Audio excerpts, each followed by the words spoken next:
Hi everybody, this is Crystal and welcome back to What Was Mommy Thinking?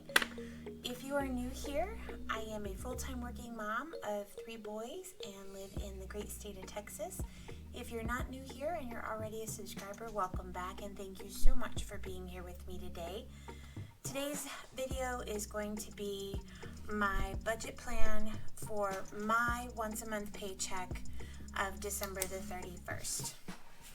I get paid once a month and my husband gets paid bi-weekly. Now, that gets a little bit crazy sometimes, but that's what we're working with. So what I did was I made this little sheet on Microsoft Word, and I'll kind of show you up a little bit closer. And all I did was expand the number of sinking fund columns available and changed it for fixed expenses and variable expenses. And then if you guys watched my live video the other night, I was giving an explanation of how these categories came about. And fixed expenses are my bills, variable expenses are the things that I consider how do I want to say this? Variable expenses are the things that I have to have, but I have some control over the amount. So like my mortgage is a fixed amount, my car payment is a fixed amount, but things like cable and internet and things like that I have some control over, and food and gas and groceries and all of that goes into my cash envelope. So this is sort of one area. And then my flexible expenses are the things that go into my sinking funds.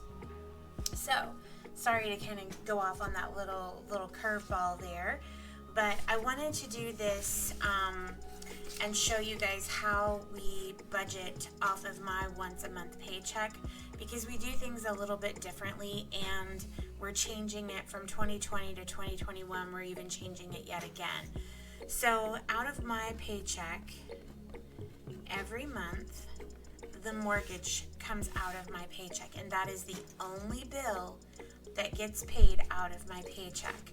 And what's going to be left out of my paycheck once that mortgage is paid is $1,407.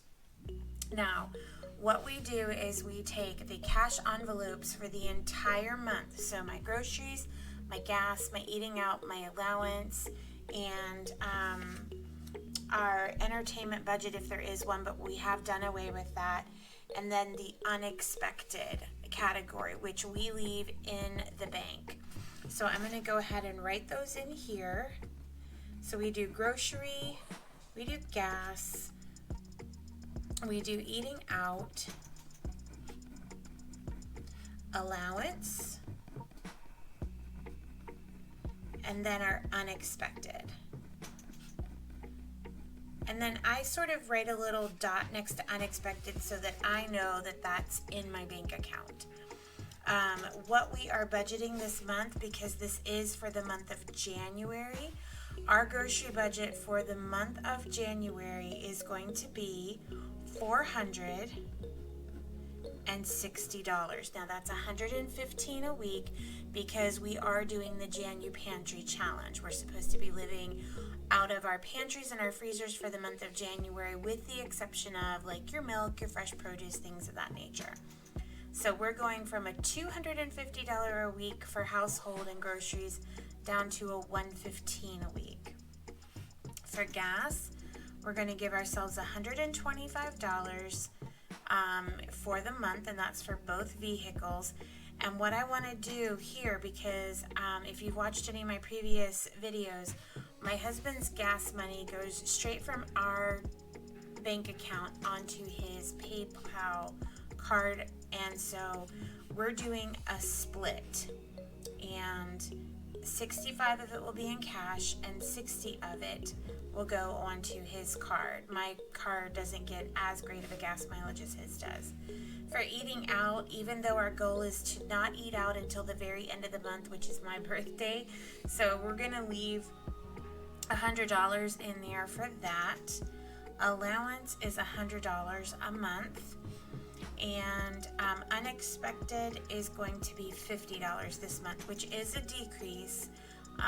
And so that's how we're going to do that. And for the grocery money, the way that we normally do it is we take $50 a week out to go to this one little place that we like to get the fresh produce and stuff like that from, and we leave the rest in our checking account for grocery pickup and grocery delivery.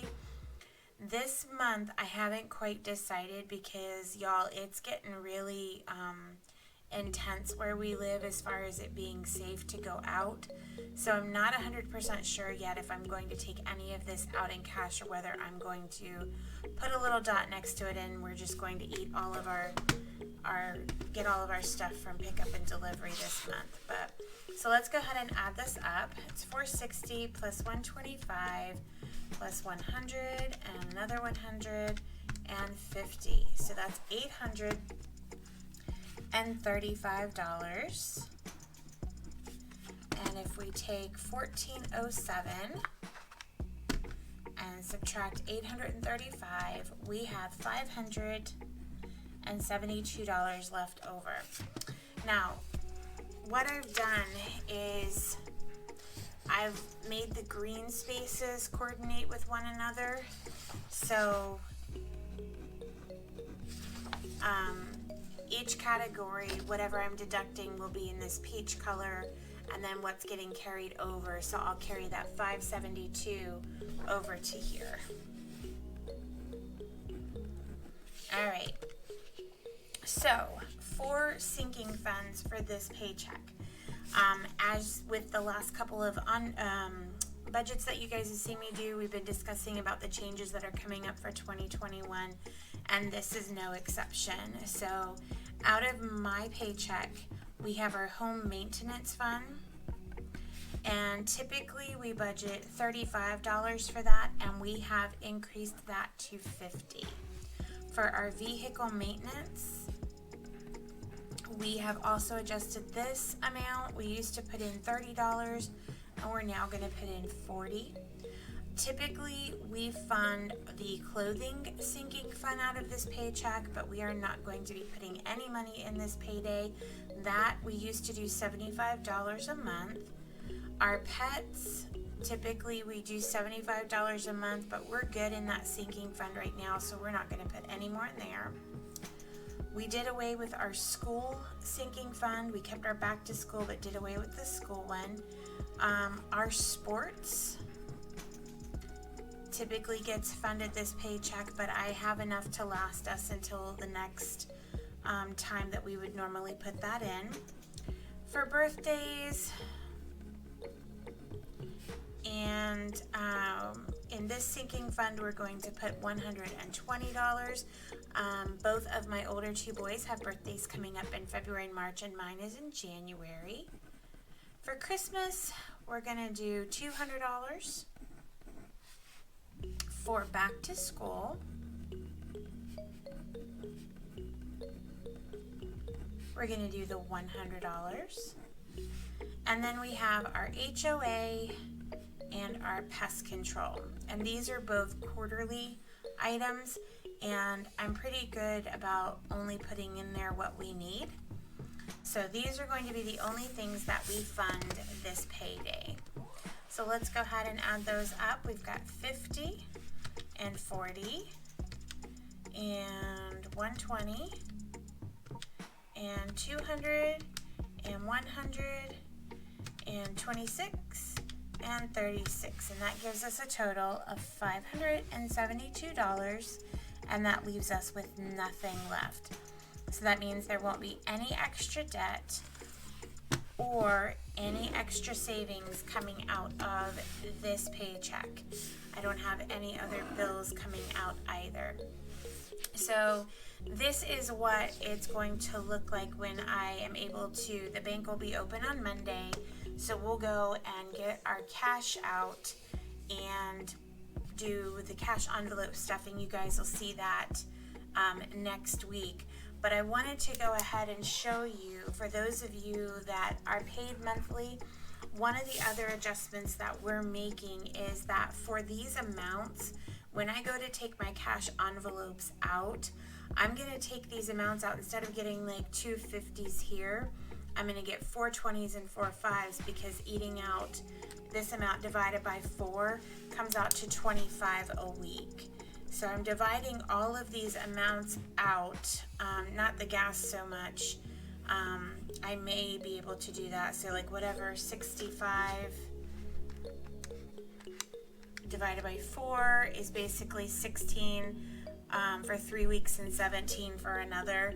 So I'll have to play around with that one, but it's going to be put into the envelopes in a weekly amount, right? So, excuse me. So what I'll do is when I go and get the full amount, so when I get the $460 out, it will go into my big cash envelopes, and I haven't changed these out yet, you guys. They're still Christmas themed, but it'll go into these bigger envelopes, and then I'll take out each week and put it in my wallet that you guys saw in the last video.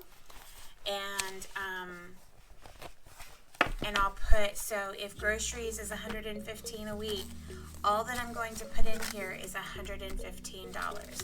If I only get $16 in gas per week, I'm only going to put that 16 in here, 25 in here, nothing in here, and then the $15 for the boys in here, etc. And if that makes sense for you guys, so that the only money that I'm carrying around with me is what I actually get for that week, and I don't overspend or dip into the next week and cut myself short. And I wanted to show you guys how that's kind of been working for me. So if you come back here to the little calendar section, this was only my second week of trying to track it this way, and this week went better than last week, so I'm hoping that when I do flip into January that it'll go even smoother. I've got to find a better pen that doesn't smear as soon as I highlight it, but the yellow highlights are for grocery, and I'll total those out. I've got a grocery pickup tomorrow at Kroger, so I want to wait and make sure that they had everything and that total doesn't change before I tally up here. Unexpected, we had an unexpected expense here and another unexpected expense here. We had a little over $100 in that category, so I know that we're going to be okay there, and this is the end of the month, so it'll fund again for January. Then out of our sinking funds, we have a home maintenance sinking fund that we use $17.54 out at Home Depot, and then we had to make some uniform purchases for my middle son, and that came out of the sports sinking fund. So that money came out of the sinking fund envelope and went into my bank envelope to get put back into the bank, but I still want to track them down here in the little notes section, and I've split it up into cash envelopes and sinking funds, and I'll tally everything up at the end of the week. And then starting on Monday, I'll flip to a new week and start tracking here, and I'll tally out the end of the week here. And so that's the system that I'm currently using, and I am loving it, like crazy loving it. So if you have any questions about any of the stuff that you've seen in the video, or why I do it the way that I do, or any suggestions for how I could do it better, I am completely open and all ears. 2021 is going to look remarkably different for us financially, with what intensity of our commitment to going after our debt, and we will be changing what sinking funds, I'm sure, even more as we go along, because as we're able to pay down more debt, some of these amounts may be changing or going away, or we may be adding. I'm not 100% sure yet. But that's how we're going to do our cash envelopes and the funds that are coming out of my paycheck for the month of December. And that's it. So I hope that you've enjoyed today's video. I appreciate you taking the time to be here with me and letting me put all of my thoughts onto paper and get everything organized. And I hope that you'll come back for the cash envelope stuffing that goes with all of this for next week.